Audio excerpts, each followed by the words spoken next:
high energy prices are causing chaos and misery across the world. Somebody got to be winning. I know it ain't us working folks. And the scandal of oil and gas companies profiting off of war and inflation, well, that's global too.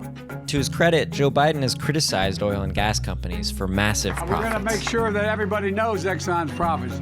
Exxon made more money than God.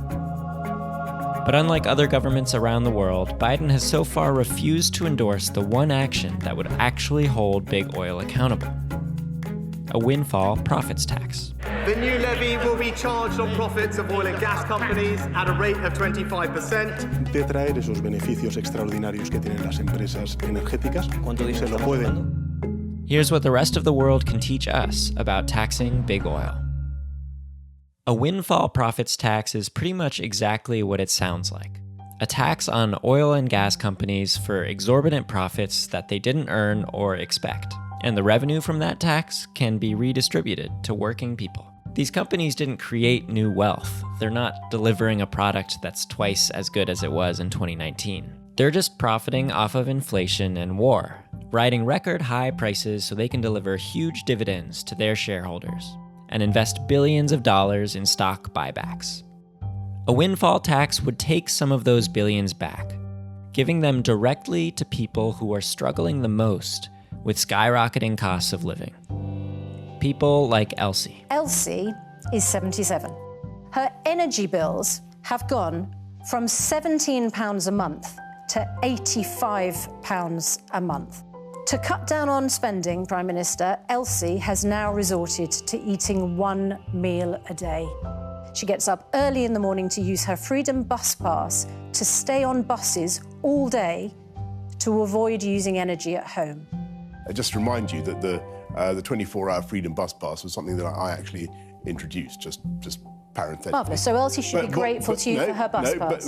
In the UK, Boris Johnson's Conservative government resisted a windfall tax for months, relying on one argument in particular. If you put a windfall tax on the energy companies, you discourage them from making the investments that we want to see. That argument that a windfall tax would discourage investment in domestic oil supply was refuted by the chief executive of British Petroleum himself. When asked which of their investments BP would abandon as a result of a windfall tax, he said, "There are none that we wouldn't do." There are none we wouldn't do.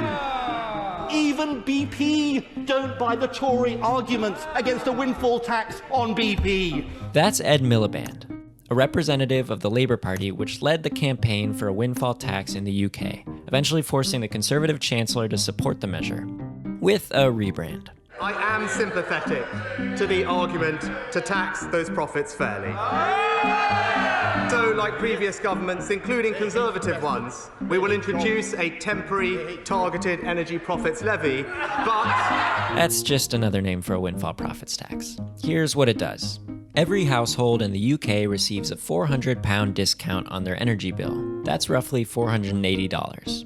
On top of that, the 9 million poorest households get another £650 as a direct payment, with additional support for pensioners and people on disabilities. And all of those payments are funded, in part, by a 25% surcharge on the windfall profits of oil and gas companies. The Conservative Party still found a way to give a handout to energy companies, rewarding them for investing in increased domestic production. Whether that measure will actually do anything to change investment decisions, well, we'll just have to wait and see. But that's just the UK. Over in Italy, a windfall tax raised the rate on energy profits from 10 to 25%. They're using that money to help families keep their energy bills around where they were in 2021, while also providing €200 in direct payments to poorer families and investing in renewable energy. In Spain, a windfall tax was passed all the way back in September of 2021, allowing them to reduce the value-added tax on energy bills from 21% down to 10%. Romania and Bulgaria also designed their own versions of the tax. But all of these countries have one thing in common. They're spending big to provide tangible inflation relief for working people, and they're using excess oil and gas profits to do it. Back in the US, President Biden has talked a lot about how big oil is price gouging consumers. U.S. oil companies that are recording their largest profits in years, they have a choice. But the Biden administration's only proposal is a gas tax holiday. I've asked Congress temporarily end the tax on gasoline at the pump. Never mind the fact that it's estimated to save drivers less than $5 a month, while slashing funding that maintains our roads and bridges. It would also be one more handout to oil and gas companies. Here's what a former Obama economic advisor had to say about it. This idea of a gas holiday, do you think that will do any good? I don't think that's a particularly good idea. There's nothing that says that the companies need to pass the savings on. They could just keep that extra profit for themselves. Who would have thought? Not me. Instead of more half measures, Biden could follow in the footsteps of the UK, Spain, and Italy, and endorse a plan authored by Senator Sheldon Whitehouse of Rhode Island. Share the windfall profits. Our oil companies, when they have that opportunity, don't dial it back to help consumers. They just pocket it. That's what we're dealing with.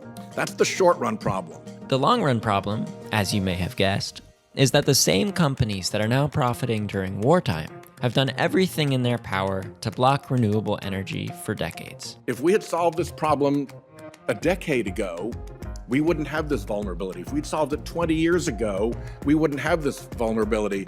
We are hostages to the oil and gas industry, which is now telling us that the solution for the hostages is to buy more oil and gas. What could be more expected? Instead of begging oil executives to start playing nice, Democrats need to start holding them accountable and delivering for working people. And they'll need to get creative. They can start by calling up their friends across the pond.